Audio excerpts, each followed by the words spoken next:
Today, we pay tribute to the memory of our late Āyasmā Dhammavuddho, who played such an important, active and influential role in propagating the Dhamma among Theravada Buddhists in Malaysia, Singapore and Indonesia.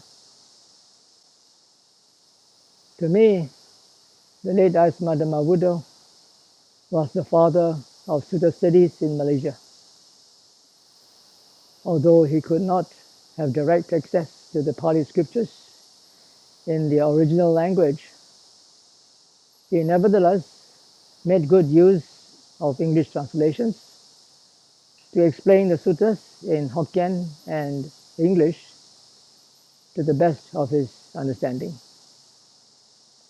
Today, his legacy still remains in his numerous booklets, audio and video recordings published for free distribution. I have also been supplementing his efforts to encourage Buddhists to rely more on the suttas by conducting sutta study with meditation workshops in Malaysia and Singapore. These workshops are designed for interactive participation and are oriented towards practical application in Dhamma practice.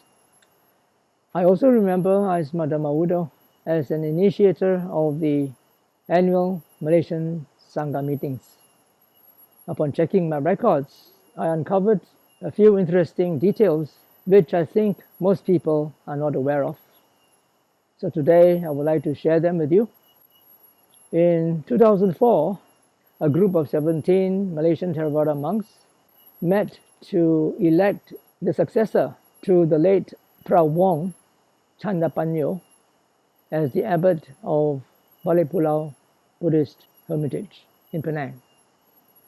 They all unanimously agreed to hold annual Sangha meetings in order to unite the Chinese and English-speaking Malaysian Theravada monks who are not members of any existing Theravada Sangha Council or association in Malaysia. At that meeting, the late Āyasmā Dhammavuddho proposed that the first of such annual events be held at Vihara Buddha Gautama. Its abbot, Āyasmā Dhammavuddho, graciously agreed. And so, on Sunday, the 17th of July 2005, 20 Malaysian Theravada monks met at Vihara Buddha Gautama in what was then called the first Sangha Council of Malaysian Theravada monks. In that meeting, it was decided that the annual event was to be held in different venues on a rotation basis.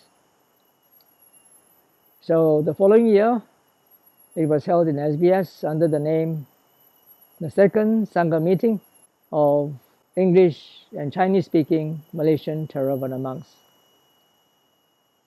Unfortunately, after a few years, the event was curtailed because the monk who was assigned the job of organizing the event for that year could not do so, and he did not pass on the responsibility to somebody else.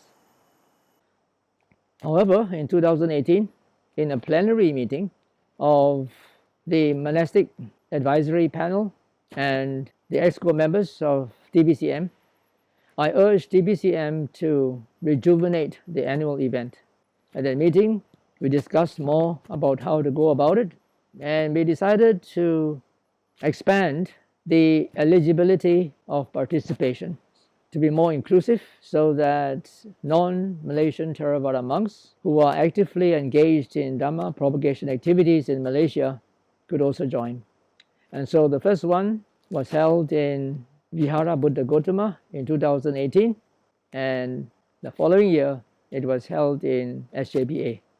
Unfortunately, this year's event had to be cancelled because of the pandemic.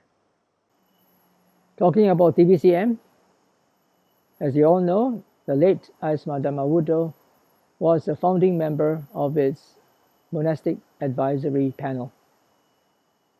I remember We spent considerable time together with the other founders during its conception and the drafting of its constitution.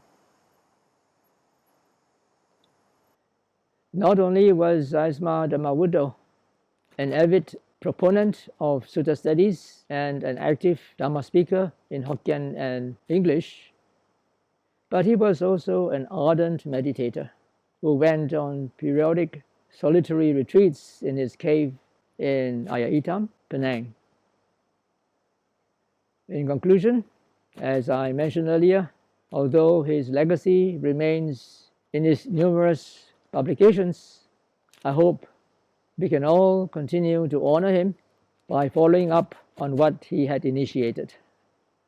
That is to say, study the suttas and try to put what we have learned into practice in our daily lives as practicing Buddhists.